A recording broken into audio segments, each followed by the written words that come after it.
Sa palagay mo, anong diskarte ng mga Duterte? Bakit si PRRD, si Sara, parang ang mga Duterte parang naka-line up, lahat panalo no? Alam mo, sa politiko kasi, Oh.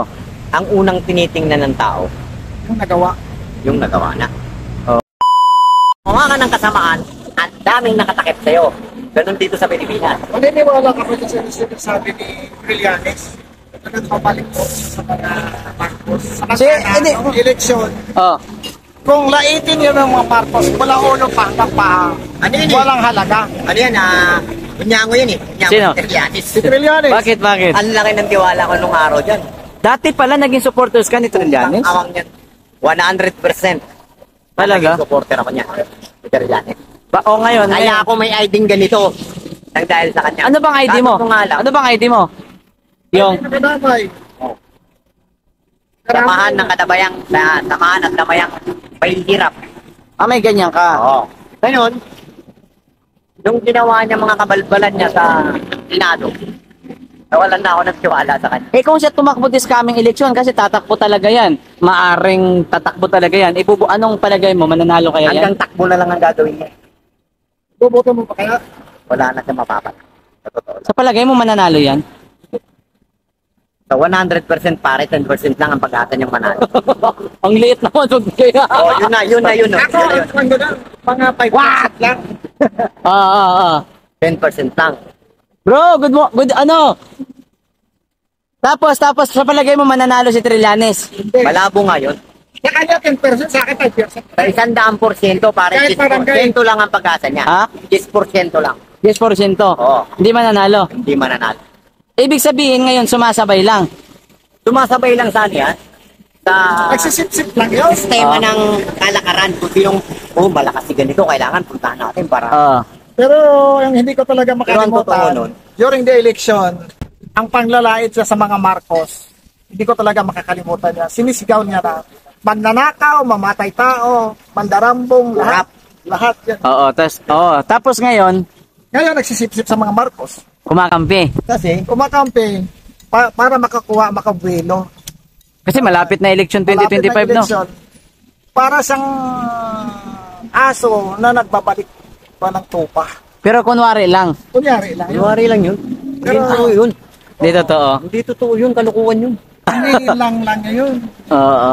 Kasi dapat Kailangan niya lang makakuha ng boto. Ang tawag sa ganong klaseng tao, nyango. parang kung Di ba? Kung saan ka nakatikit, yun ang kulay mo.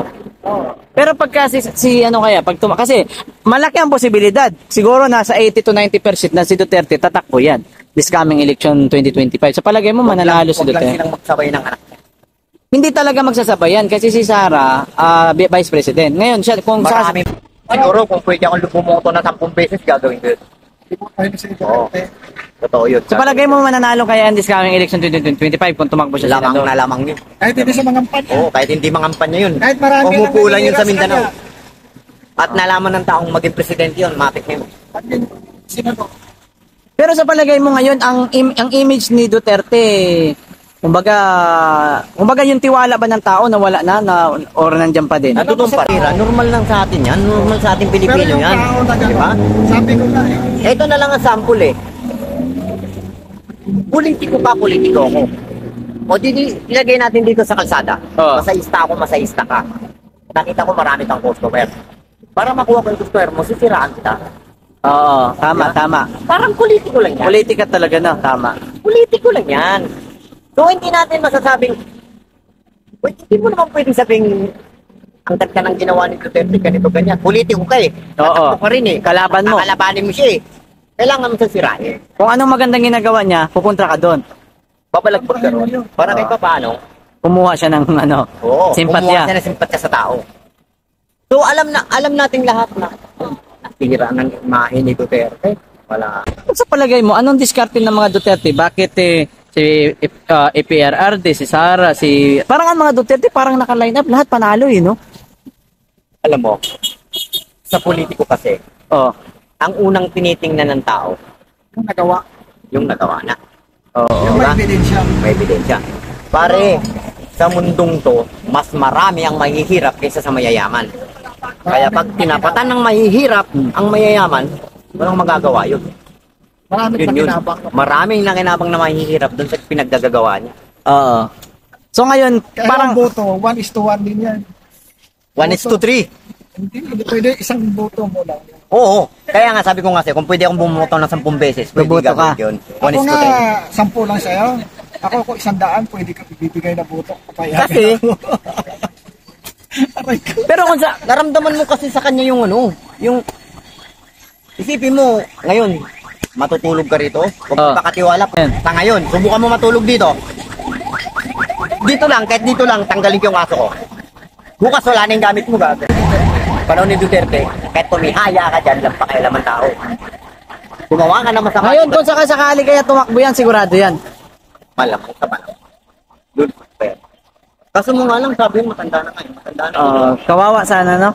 Kay matanda na eh. Matanda na kasi. Kaso, Kaso nga lang, sabi niya kasi, kung sakasakali daw interest ng taong bayan, tatakbo siya. sa malamang. Oo, sa malamang. 10% yun. Kasi, sa kanya nakaramdam ng Pagmamahal. pagmamahal yung ano, Yung mahihirap. mga taong bayan na nakinabang sa kanya. Pero yung taong Isipin mo, ilang taong negosyante ang sumubok na kumbinsin siya sa ganitong paraan, sa ganitong ganito. Ang katwiran niya, hindi kayo ang dahilan kung ba't ako nandito. Tao. Sila. Yung ano, yung taong ano. Ba't ako susunod sa inyo, mga siraulo kayo? Diba? Kaya lang ang nakakapagsalita ng gano'n, at saka si Marcos. Yung lang. Si Senyor. Marcos hindi mo pwedeng utusan, si Duterte ganun din. Si Marcos Senior. Oo. Hindi mo pwedeng utusan yun. Ikaw utusan niya, pero siya hindi. Hindi mo siya pwedeng utusan. Ganun din si Presidente Duterte.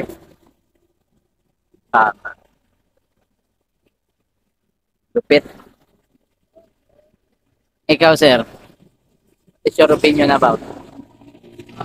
Mananalo si Trililing, hindi. ha? Mananalo si Trililing, hindi. At tingin ko nga, 5% lang eh. Sa akin, 10% naman. Out of 110, 10% hindi siya mananalo. Maraming katira. Marami kasing kasiraan ang nangyari sa kanya. Ganun talaga ang buhay. Pero maraming mga supporter na BBB naniniwala kay Trinity. Ako, ang maniniwala dyan ay si Raul. Bali ko lang ang naniniwala. Imig niya lang pala yung ginawa niya. Tama niya na. Plano niya lang pala yun. Kasi may plano siya sa politika.